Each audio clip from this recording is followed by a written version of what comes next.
Neste caderno 9 nós iremos continuar a estudar as leis morais, concluindo-as. Iremos estudar então as últimas 6 leis morais, que a primeira será a lei de sociedade, depois passaremos à lei de progresso, depois a lei de igualdade, passaremos ainda pela lei de liberdade, falaremos também da lei de justiça, de amor e de caridade e, por último, da perfeição moral, especificando as virtudes e os vícios. Olá a todos, sejam bem-vindos. Vamos hoje, no caderno 9, dar continuidade e completar até as leis morais iniciadas no caderno 8 pelo nosso grande amigo Jorge Gomes.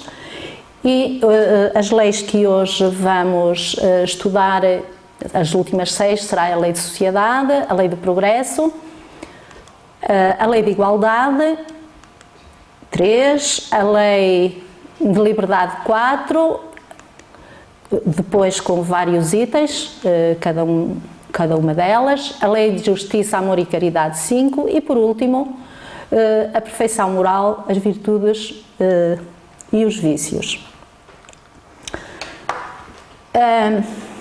O Jorge já explicou, e muito bem, e penso que esse conceito ficou bem firmado, de que nós não podemos estudar ou entender ou ver isoladamente cada uma das leis.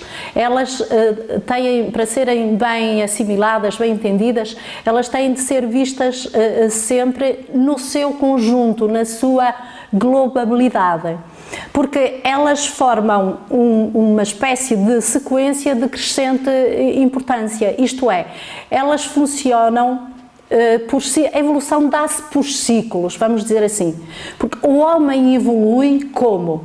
Através do cumprimento das leis morais. À medida que vai conhecendo as leis morais, ele vai evoluindo cada vez mais. São a grande alavanca da evolução humana. Só que esta evolução dá-se por ciclos. Exatamente porquê? Porque as leis morais também vão sendo entendidas por ciclos, por fases, à medida que a nossa evolução vai acontecendo também.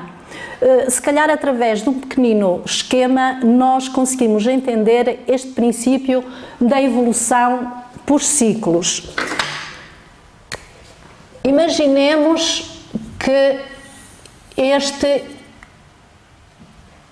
não está exatamente como eu queria. Imaginemos que este é um ciclo, certo? Portanto, neste ciclo estão aqui contempladas as 12 leis morais. Imaginemos, para termos uma ideia de como é que funcionam estes ciclos evolutivos, imaginemos que este primeiro ciclo corresponde, com todo o respeito que nos merecem, é evidente, mas corresponde, sei lá, a uns primitivos quaisquer, nem sequer vamos dizer nomes, a uns primitivos quaisquer do nosso planeta, americanos, asiáticos, não interessa. E digo primitivos porquê? Porque, de facto, nós sabemos que eles não têm a nossa evolução nem intelectual nem moral. Então eles vão apreender, vão entender, vão utilizar as leis morais, é uma lei natural, é uma lei divina, portanto todos estamos nela, lei divina incluída, mas vão apreendê-las de acordo com o seu grau evolutivo. Mas a este ciclo segue-se um outro ciclo, sempre em espiral, isto é, sempre mais amplo. Este é o primeiro e este é o segundo. E aqui neste ciclo, estão de novo contempladas todas as leis morais. Mas, como vemos aqui neste esquema, já têm uma abrangência maior. Isto é, as pessoas que estão incluídas neste ciclo de conhecimento já têm aptidões morais e intelectuais para entender a lei divina ou natural de uma forma um pouco mais abrangente. E se continuarmos nos ciclos, no terceiro, no quarto, no quinto, no sexto, até ao infinito, não é? Verificamos que à medida que os ciclos vão acontecendo, vão também alargando-se, isto é, a intuição, o conhecimento, a compreensão das leis morais vai sendo cada vez maior, cada vez mais ampla. E isto em relação a nós, aos terrenos, porque as leis morais é uma lei divina ou natural, isto é, ela existe não só na Terra, mas em todos os planetas criados por Deus que existem no universo.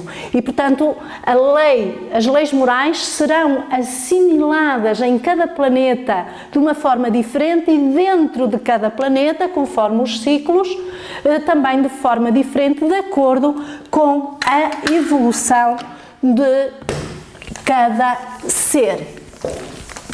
Portanto, através deste esquema, talvez se tenha tornado um pouco mais compreensível de que a evolução funciona por ciclos.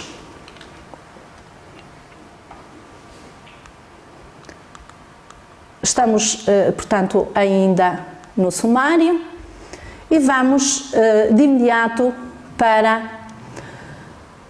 a lei de sociedade. Todos nós constatamos, sem qualquer tipo de dificuldade, que temos necessidade da vida social. É uma lei, de facto, natural, muito natural, em todo o ser humano, e não só no ser humano. Na natureza nós temos também exemplos disso. Na natureza animal, na natureza vegetal a um outro nível, e podemos até recuar até à natureza mineral a um nível naturalmente ainda inferior. A vida social, portanto, a vida, e aqui referimos-nos especificamente à criatura humana, é responsável pelo desenvolvimento do psiquismo que está adaptado para a vida em sociedade. Imaginem, hipoteticamente, claro, um de vocês, uma vida absolutamente isolada. Olhem, até podem imaginar, se quiserem, só uma semana. Agora, se quiserem transpor essa imaginação para um mês, para um ano ou para uma década, mesmo que estivessem continuamente a ler, mesmo que estivessem, bem, hoje até podiam através da net, enfim, mas imaginem que não existia net, bom, vocês iriam mesmo assim sentir necessidade da vida social, porque é uma lei natural. E também porque nenhum homem é completo. Ele completa-se com os seus semelhantes. Porquê? Porque cada um de nós tem as suas aptidões. Eu não posso dizer que não necessito de ninguém. Porquê? Porque as minhas aptidões são limitadas. Eu, por exemplo, posso não ter jeito nenhum para cozinhar. Aí, se quiser comer bem, preciso de alguém que saiba cozinhar. Posso não ter jeito nenhum para pintar uma parede. Então, quando a parede da minha casa precisar de ser pintada, eu preciso de um pintor. E assim sucessivamente. Então, nós precisamos uns dos outros. O nosso Criador, o nosso arquiteto foi de uma inteligência incrível porque previu tudo isto. Então, relacionado com isto, poderíamos conversar um pouco sobre a vida de isolamento, mais do que isso, sobre o voto de silêncio. Na vida de isolamento, há dois tipos de isolamento, o absoluto e o absoluto, que é o mais puro egoísmo. inclusive pode até ser considerada uma doença psíquica, e ele é condenável. E é condenável porquê? Porque, como muito bem nós podemos entender, quem é que beneficia com isto? Ninguém, nem o próprio. Além do mais, como nós estamos a ver hoje, ele é contrário à lei de sociedade. Claro que há muitas pessoas que invocam a vida de isolamento que dizem que é para fugir ao contacto pernicioso com o mundo. Mas se é para fugir a ele, como é que eles podem ter a prova de que estão imunizados contra esse mal? Só perante a realidade é que nós poderemos ter essa noção. Então, a vida de isolamento absoluto é de facto condenável por estes motivos. Mas há um outro tipo de isolamento, este temporário, que, ao contrário do isolamento absoluto, este tem algum interesse. Porquê? Porque se ele é temporário, este temporário pode ser um dia, uma semana, mas é sempre temporário, muitas vezes ele é necessário para que a pessoa se olhe por dentro, olhe para si próprio, para que se entenda, para que se compreenda, para que se estude, para que desse isolamento saia mais forte, saia mais seguro, saia mais gente. E aí, de facto, ele acaba por ser muito importante para si próprio. E muitas vezes também tem que ver com o altruísmo, isto é, pensando nos outros. Ele sabe que tem uma tarefa muito grande a realizar, por exemplo, numa comunidade, e sabe que para que essa tarefa tenha melhores resultados, ele precisa de se encontrar consigo próprio, precisa de um tempo específico para se preparar. E então este isolamento temporário acaba por ser uma atitude altruísta. Claro que acaba também por, a pessoa que faz isso, acaba também por se aperfeiçoar, mas pode ser também a causa primária disso, isto é, a pessoa entender que para se aperfeiçoar, para evoluir, necessita desse tempo para si. E é, como já disse, também muito importante para desenvolver um trabalho específico. Eu lembro-me, por exemplo, que quem leia a biografia de Einstein, que é uma referência, ele fazia muitas vezes isolamento temporário. Ele sentia necessidade de fazer isolamento temporário e fazia-o de um dia, de uma semana, em que se isolava completamente, em que se esquecia inclusive de comer. Se não fosse a esposa a levar-lhe de comer, se calhar o homem morria à fome, e lá se ia a teoria da relatividade, e lá se ia tudo aquilo que nos doou. Portanto, aqui era um recolhimento ou um isolamento temporário, mas altruísta, para se doar à humanidade. Claro que esta nota aqui é muito importante. Não confundir o isolamento temporário com o voto de silêncio, e diz, situam-se em polos opostos. Isto é, hoje penso que isto não está muito em voga, mas já esteve, em que havia pessoas que, achando que saía muito à geneira da sua boca, a forma de resolverem este problema seria fazerem um voto de silêncio, isto é, estarem durante o tempo que elas estipulassem completamente mudas. Bem, da minha parte, só se tapasse a boca, não é? Nós vivemos em sociedade, mas a nossa primeira sociedade, a sociedade que nos acolhe, que nos dá os braços, é a família, é aquela que nós conhecemos em primeiro lugar.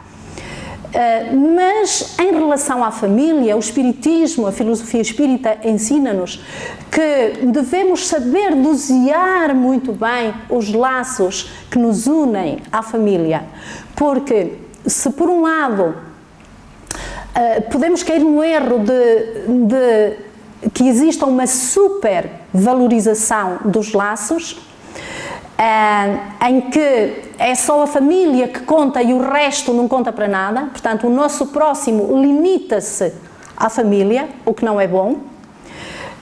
Por outro lado, pode também acontecer, e acontecem estas duas situações, todos nós temos exemplos, vários exemplos destas duas situações, em que acontece precisamente o oposto.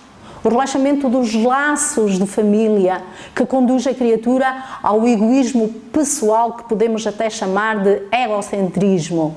Claro que este também é muito mau acontecer e, infelizmente, acontece ainda nos nossos dias. Então, qual é aqui o ideal? O que é o ideal fazermos? É valorizá-los o necessário para aprendermos a educá-los, porque são muito importantes, porque é o nosso laço mais importante, rumo ao equilíbrio imprescindível para a conquista do amor universal. O que é que queremos dizer com isto? Que se eu aprender a amar devidamente, portanto, sem o relaxamento e sem aquela ligação doentia, a minha família, eu estou a aprender também a amar o meu próximo, o meu próximo mais distante e, indo por aí adiante,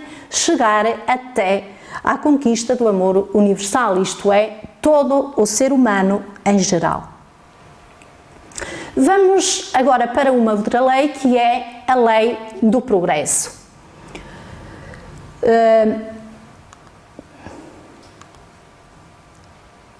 E comecemos por dar uma ideia do estado de natureza para começarmos no início. E o estado de natureza, podemos dizer que é o estado de simplicidade do espírito, ou antes, ou se quisermos, por outras palavras, o ponto de partida do espírito. E é evidente que, a partir daqui, o espírito evolui.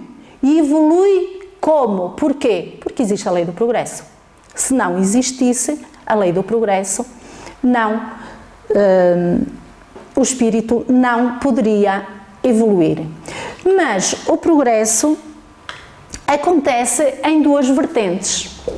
Podemos aqui dizer que o progresso do espírito só é verdadeiramente progresso se ele for moral e intelectual.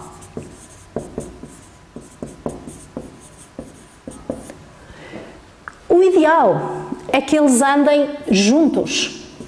Isto é, o ideal para a minha evolução, para que ela seja a melhor possível, é que o meu progresso intelectual acompanhe o meu progresso moral. Infelizmente, para nós, não é isto que normalmente acontece. O que normalmente acontece é que o progresso intelectual vai à frente. E só depois, como decorrência do progresso intelectual, é que então acontece o progresso moral. Isto é, por hipótese, através do conhecimento da lei do progresso, eu torno-me uma pessoa melhor. Até aqui tudo bem. Se de facto este for a alavanca imediatamente do segundo. O que verificamos na maior parte dos casos da nossa humanidade é que por norma, está muito distanciado do outro. Isto é, existe uma supremacia muito grande em relação no progresso intelectual, em disparidade com o progresso moral. Daí que as sociedades não sejam tão justas quanto desejaríamos, daí que existam tantos desequilíbrios aos vários níveis.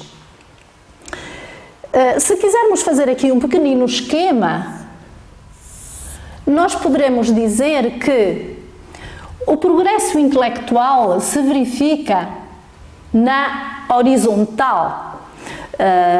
Horizontal significa que não é tão importante, vamos lá, como o mural que se verifica na vertical, formando aqui um vértice com um raio, com um ângulo de 90 graus.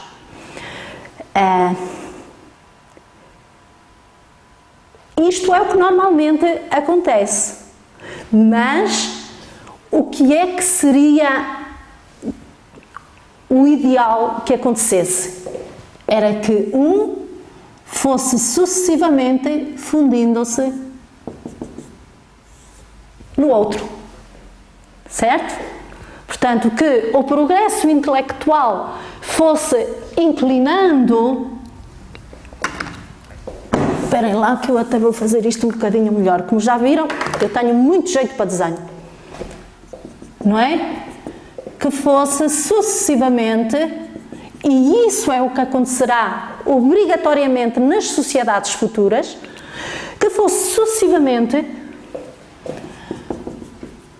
aproximando-se do progresso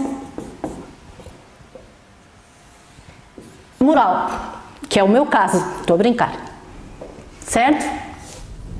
Muito bem. Então, já ficamos a saber, por este pequenino esquema, que o progresso invariavelmente tem estes dois vetores. Voltando aqui ao princípio, então o estado de natureza, não confundir com o resto, é o ponto de partida do espírito.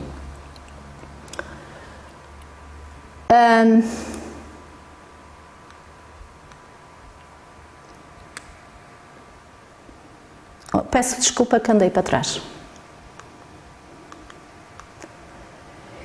Que é completamente diferente da lei do progresso, certo? Que é a conjugação das várias leis que empurram o espírito do estado de natureza, portanto, daquele estado primitivo de quando começamos a nossa marcha evolutiva, para os estágios mais evoluídos. Isto é muito engraçado, que muitas vezes, e abro aqui um parênteses para dizer o seguinte, muitas vezes ouve-se dizer que o mundo está cada vez pior, que os espíritas dizem que uma das leis morais que é a lei do progresso, mas isso é tudo treta porque as pessoas são cada vez piores, ou o mundo está cada vez pior. Bem, eu convido essas pessoas que têm essa ideia a lerem a história e não precisam ir muito longe, mas fazerem uma comparação, por exemplo, da história dos 2, 3 últimos séculos, não é? Não vamos para a história, por exemplo, para o início da segunda dinastia da nossa história portuguesa, e até podemos falar só na nossa história portuguesa, ou mesmo da primeira dinastia, porque os reis que estudamos como grandes reis, com grandes cognomes, que foram os maiores da história e que fizeram de Portugal o que fizeram, se vivessem hoje, nos nossos dias, muitos deles seriam perseguidos, seriam considerados genocidas, seriam considerados grandes criminosos. Portanto, e refiro-me, por exemplo, às conquistas do norte da África, não queria aqui especificar porque também não quero ferir suscetibilidades, mas convido todas as pessoas, com base nisto que falarmos sobre a lei do progresso, que leiam, por exemplo, as páginas da nossa história e que vejam com esta realidade se é ou não verdade que constataríamos facilmente isto, especificamente nós, portugueses.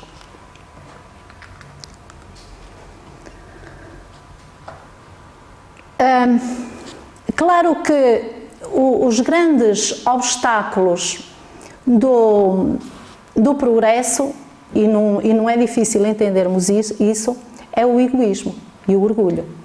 Reparem, se por hipótese todos nós não fôssemos orgulhosas nem egoístas, todos nós, refiro-me à humanidade de uma forma geral, a vida na Terra seria um paraíso, seria completamente diferente daquela que nós conhecemos. Isso não é nada difícil chegarmos a essa conclusão. Em relação aos povos degenerados, que está também contemplado no nosso caderno, claro, relativamente à lei do progresso, isto é, então se existe a lei do progresso, como é que se explica a existência dos povos degenerados? Eles não contrariam, de facto, a lei do progresso. E porquê? Porque não são os mesmos espíritos que animam os descendentes desse povo que degenera. Por hipótese, vou dar um exemplo. Eu hoje estou aqui. Imaginem que sou, por acaso não sou, mas imaginem que sou uma pessoa muito má. Não é? Eu amanhã posso reencarnar num outro povo que não tem nada a ver com aquele. Porquê? Porque em vez de mim reencarna um outro espírito completamente diferente de mim. Portanto, e o que caracteriza de facto os povos, o que é? É a sua humanidade, que pode ser diferente da humanidade que reencarnou numa época anterior ou na época seguinte. Neste caso dos povos degenerados, são espíritos necessariamente menos evoluídos que reencarnam no meio que é compatível com a sua evolução do momento. E temos muitos exemplos ao longo da história, alguns de alguma forma lendária ou não, depende, ainda não há uma verdade absolutamente firmada cientificamente sobre isso. Refiro-me, por exemplo, às civilizações desaparecidas, não é? A Atlântida, etc. Mas também podemos referir-nos a civilizações que, entretanto, desapareceram e que hoje são perfeitamente conhecidas, como seja a civilização falha-me agora o nome, da América do Norte, da América... Os Incas, exatamente, os Incas e outros. Ora, a marcha do progresso foi aquilo que já estivemos ali a falar. Aqui indicamos como base do progresso moral o progresso intelectual, como dissemos anteriormente. E claro que o progresso moral é o grande objetivo do espírito. Porquê? Porque consideramos que dentro do progresso moral já está contemplado o progresso intelectual, visto que ele é decorrente do progresso intelectual.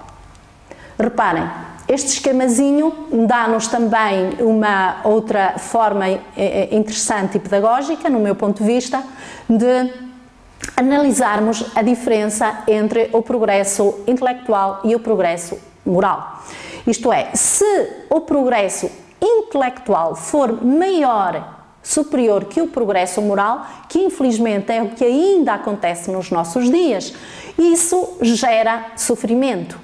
É por isso que existe ainda muita dor no nosso planeta. Exatamente porque o progresso intelectual supera, e muito, mais do que o que seria desejável, o progresso moral. Ao contrário, quando o progresso intelectual é igual ao progresso moral, não sei se ainda se lembram do esquema que fizemos ali no quadro, então dá um resultado completamente diferente. Em vez de sofrimento, temos sabedoria, que é isso que se deseja. Marcha do progresso.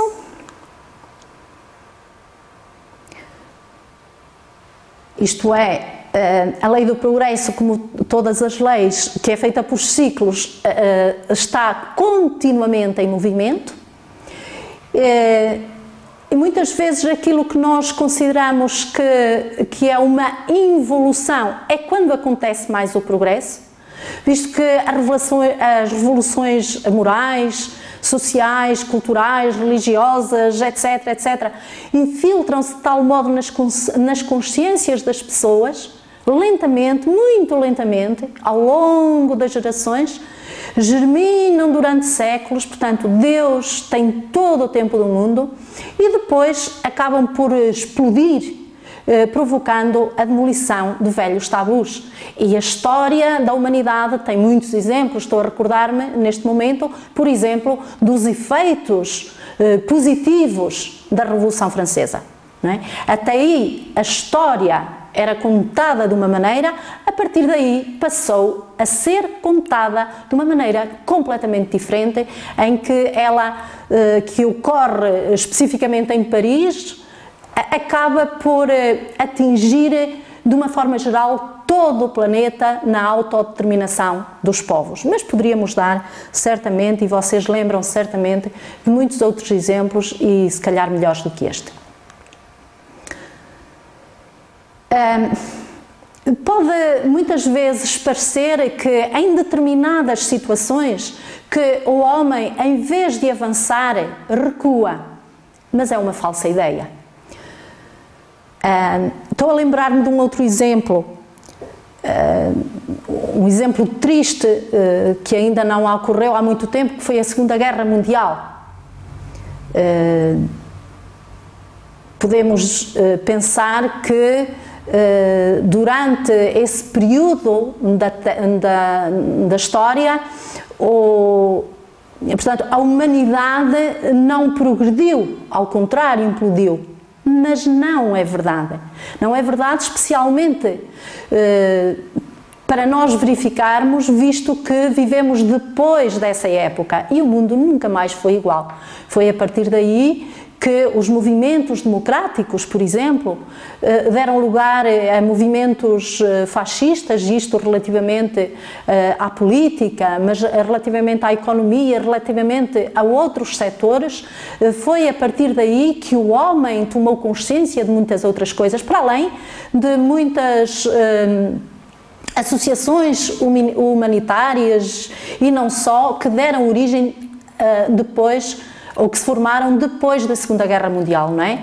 As Nações Unidas, enfim, todas aquelas que nós conhecemos. Por isso, se nós analisarmos muitíssimo bem em pormenor, especificamente esta página muito negra, de facto, da história da humanidade, que foi a Segunda Guerra Mundial, depois disso, muita coisa boa aconteceu, originada precisamente por esse horror dessas páginas. Se observarmos atentamente, verificamos que o homem do século XXI é muito mais evoluído do que aquele de há séculos. Já demos alguns exemplos sobre isto. O progresso da legislação humana.